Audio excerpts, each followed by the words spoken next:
మన ప్రభుత్వం ఏపీ ప్రభుత్వం దాదాపు 11.58 లక్షల కోట్ల రూపాయలు మన ఆంధ్రప్రదేశ్ రాష్ట్రం ఈరోజు అప్పులు చేసి ఈ పథకాలన్నీ కూడా పంచడం కానివ్వండి, లేదు ఒక అనాలోచిత నిర్ణయాలకి వారి యొక్క మరి సలహాదారులకి, అదేవిధంగా అనవసరంగా మరి వారి యొక్క కలర్స్ పెయింట్లు వేయడానికి ఇట్లావన్నీ ఒక అనాలోచిత పనులకి ఉపయోగించి ఈ రోజున బడ్జెట్లో అప్పుల బడ్జెట్గా కూడా ఈ బడ్జెట్ను రూపొందించడం జరిగింది. అదేవిధంగా ఈ రోజున కార్పొరేషన్ హామీలు దాదాపు 1,10,603 కోట్ల రూపాయలు కార్పొరేషన్ హామీలు ఈరోజు మిగిలిపోయాయి. అదేవిధంగా మరి డిస్కమ్ బకాయిలు ఇప్పటికి దాదాపు 6 పర్యాయాలు కరెంట్ ఛార్జీ పెంచడం జరిగింది. అయినప్పటికీ ఇంకా కూడా బకాయిలు ఉన్నాయి, డిస్కమ్ బకాయిలు ఉన్నాయి. అవి దాదాపు 27.284 కోట్లు ఉన్నాయి. ఈ బకాయిలు చెల్లించడానికి మరి అదంతా కూడా ప్రజల మీదే ఈ సర్ఛార్జ్ అని, లేదు ట్రూ ఆఫ్ ఛార్జ్ అని ఏదో ఒక విధంగా ఇప్పటికీ 6 టైమ్స్ పెంచినటువంటి ఘనత ఈ ఆంధ్రప్రదేశ్ రాష్ట్రానికే ఉంది. అదేవిధంగా ఈరోజు కాంట్రాక్టర్లు కూడా పని చేయలేనటువంటి పరిస్థితి. వాళ్ళకి కాంట్రాక్టర్లకి పనులు చేస్తే బిల్లులు సకాలంలో చెల్లించక వాళ్ళని నరక యాతనకు గురి చేస్తూ ఈ ప్రభుత్వంలో మేము మరి కాంట్రాక్టులు చేయము అని దండం పెట్టేసిన కాంట్రాక్టర్లు చాలామంది ఉన్నారు. మరి ఈ పెండింగ్ బిల్లులు దాదాపు 95,400 కోట్ల రూపాయలు పెండింగ్ బిల్లులకి కాంట్రాక్టర్లకి వీరు బకాయిలు ఉన్నారంటే మరి వీళ్ళు ఏం చెల్లిస్తారు అని కూడా నీరసించిపోయినటువంటి కాంట్రాక్టర్లు. అదేవిధంగా ఈ రోజున మరి 2019లో టీడీపీ తీసుకున్న దానికంటే కూడా ఈరోజు వీళ్ళు సంవత్సరం పెంచుకుంటూ ఈ రోజుకి 4 రెట్ల అప్పు ఎక్కువ చేసినటువంటి ప్రభుత్వం ఈ జగన్మోహన్ రెడ్డి ప్రభుత్వం.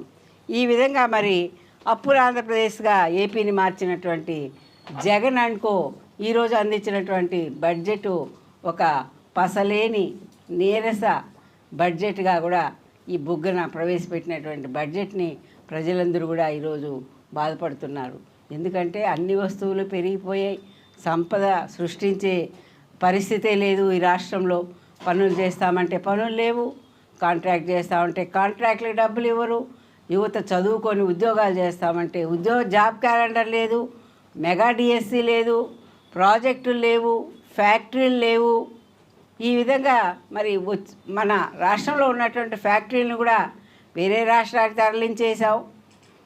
మేము వస్తాము అన్నటువంటి ఫ్యాక్టరీలకి తగువైన సౌకర్యాలు కల్పించక వాళ్ళు వెనుదిరిగిపోవడం మీ యొక్క టార్చర్ వలన, ఒక జాకీ కానివ్వండి, లేకపోతే ఒక లూలు ఫ్యాక్టరీ కానివ్వండి, ఈ విధంగా మరి ఈ ఆంధ్రప్రదేశ్ రాష్ట్రం ఈ ఆర్థిక శాఖ మంత్రి బుగ్గన ఒక పసలేని బడ్జెట్ని ఆంధ్రప్రదేశ్ రాష్ట్రానికి అందించాడు.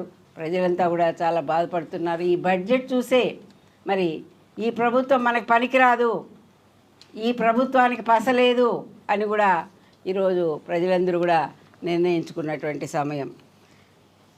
ఈరోజు మనం చూస్తున్నాం, చెత్తకు పన్ను, రిజిస్ట్రేషన్ పన్నులు పెంచేశారు. అదేవిధంగా ప్రతి స్కీము కూడా వీళ్ళు తీసుకొచ్చినటువంటి ఒక స్కామ్గా తయారైంది. ప్రతి స్కీము ఒక స్కామ్ అయిపోయింది. స్కామ్ అంటే తినేయడం. స్కీముకు పెట్టినటువంటి డబ్బులు, స్కీముకు చేరవలసినటువంటి డబ్బులు, మరి స్కీమ్ ద్వారా బెనిఫిట్ పోయేటటువంటి అభ్యర్థులకి అది అందకపోవడం, ఇవన్నీ కూడా మరి మనం చూస్తూనే ఉన్నాం. ధరల పెంపు, పన్నుల భారం, ఈరోజు పన్నులు కూడా విపరీతంగా పెంచేశారు. రిజిస్ట్రేషన్ ఛార్జీలు పెంచేశారు. అదేవిధంగా విద్యుత్ ఛార్జీలు పెంచారు, 6 టైమ్స్ పెంచారు. ప్రతిసారి మనం పెంచినప్పుడల్లా కూడా ఉద్యమాలు చేస్తూ ప్రజల్ని చైతన్యపరుస్తూనే ఉన్నాం. అయినప్పటికీ ఈ ప్రభుత్వంలో ఎలాంటి చలనం కానీ మార్పు కానీ లేనటువంటి ఈ ప్రభుత్వానికి మరి తప్పకుండా ఈ బడ్జెట్ చూసిన తర్వాత కూడా ఇంకా ఈ ప్రభుత్వానికి బుద్ధి చెప్పాలి, ఈ ప్రభుత్వాన్ని ఇంటికి పంపించాలనే ఒక చైతన్యం అయితే ప్రజల్లో ఈరోజు రావడం జరిగింది. మరి ఈ రోజున విద్యార్థులకు ఇచ్చే ట్యూబుల్లో దాదాపు 1000 కోట్ల అవినీతి స్కాములు అంటే. అదేవిధంగా నాడు నేడు పేరుతో స్కూలుకు రంగులు వేసి 3000 కోట్ల అవినీతి. జగనన్న విద్యా దీవెనలో 7 లక్షల మంది విద్యార్థులకు కోత విధింపు. అదేవిధంగా నాసిరకం మద్యంతో 30,000 మందిని పొట్టన పెట్టుకొని ఈ జగన్ సర్కారు అందరినీ కూడా మహిళలందరినీ కూడా ఈరోజు మరి వితంతువులుగా చేసినటువంటి ప్రభుత్వం ఈ జగన్మోహన్ రెడ్డి ప్రభుత్వం.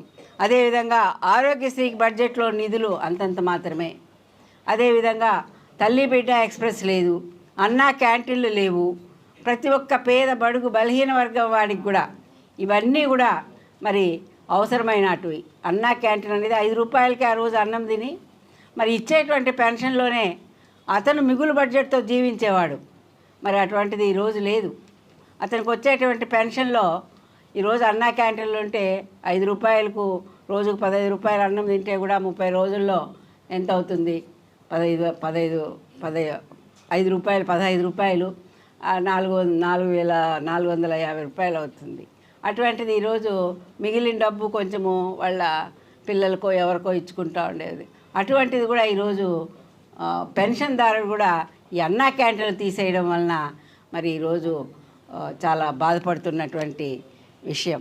అదేవిధంగా ఇంటర్ విద్యార్థులకి మధ్యాహ్న భోజనం రద్దు చేశాడు. ఇంటర్ వాళ్ళకి ఎందుకని? ఇంటర్ వాళ్ళు ఎక్కడెక్కడి నుంచో దూరాభారాల నుంచి వస్తారు కాలేజీలకి. మరి వాళ్ళకి అక్కడ మధ్యాహ్నం పూట అన్నం పెడితే వాళ్ళు అక్కడే తిని అక్కడే ప్రాక్టికల్స్ ఏదో లైబ్రరీనో ఏదో వెళ్ళేవాళ్ళు. ఈ రోజున ఇతను మధ్యాహ్న భోజనం రద్దు చేసిన దానివల్ల చాలామంది మరి అన్నం లేక